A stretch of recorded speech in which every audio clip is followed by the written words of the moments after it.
What's up everybody, I'm Tom Christensen and this is the Gamezebo Gazette, a weekly roundup of the hottest news from the past week.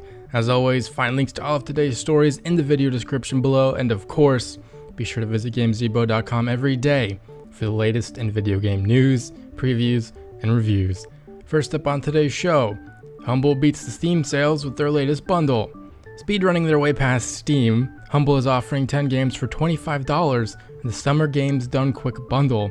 After doing a little bit of math, I discovered that buying the 10 games offered in the bundle is a better deal than buying the 10 games through Steam, even with the discounted summer sale prices. For $25 minimum, buyers get 10 awesome indie games, and best of all, 100% of that $25 goes to charity, specifically Doctors Without Borders. The bundle is being sold in conjunction with the Summer Games Done Quick live stream charity event taking place right now on Twitch. The event sees some of the world's best speedrunners competing against their best speedrunning scores to entertain the hundreds of thousands of viewers who will drop by and hopefully make a donation while watching.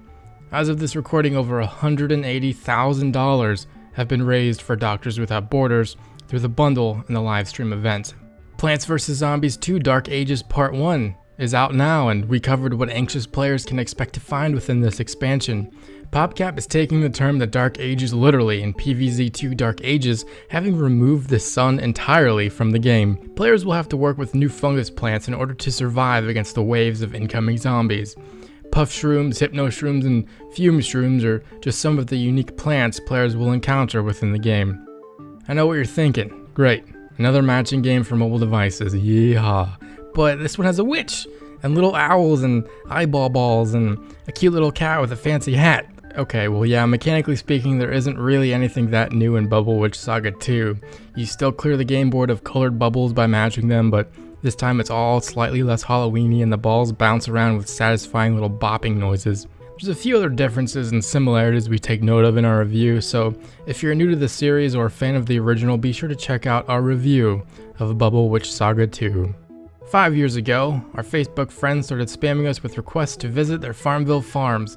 Understandably, people got annoyed, and as annoyed people tend to do with their internet powers, they made a bunch of poorly implemented internet memes, which then further clogged up everyone's Facebook feeds. But here we are in 2014, Facebook has cracked down on people's ability to send spam, and all of those people have moved on to other games. But there's still a few people playing Farmville, clicking crops and doing farm things. So happy birthday, Farmville, you're 5 now. But everyone's paying more attention to your new baby sister. Get used to it. This week on Gamezebo, we presented readers with a brand new top 10 list, this time featuring our 10 favorite games available on the iPad.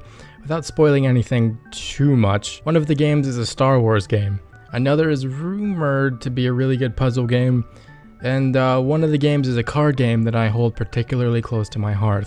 So take that for what it's worth and find out which 10 iPad games made the list. That's going to do it for this week's episode of the Gamezebo Gazette. Be sure to follow us on Twitter at Gamezebo. Also, if you missed it, over the weekend I did a little bit of mudding and spin tires. Things didn't go so great for me, but you might learn something, so check it out and be sure to subscribe to keep up with our latest video content. Once again, I'm Tom Christensen, and thanks for watching.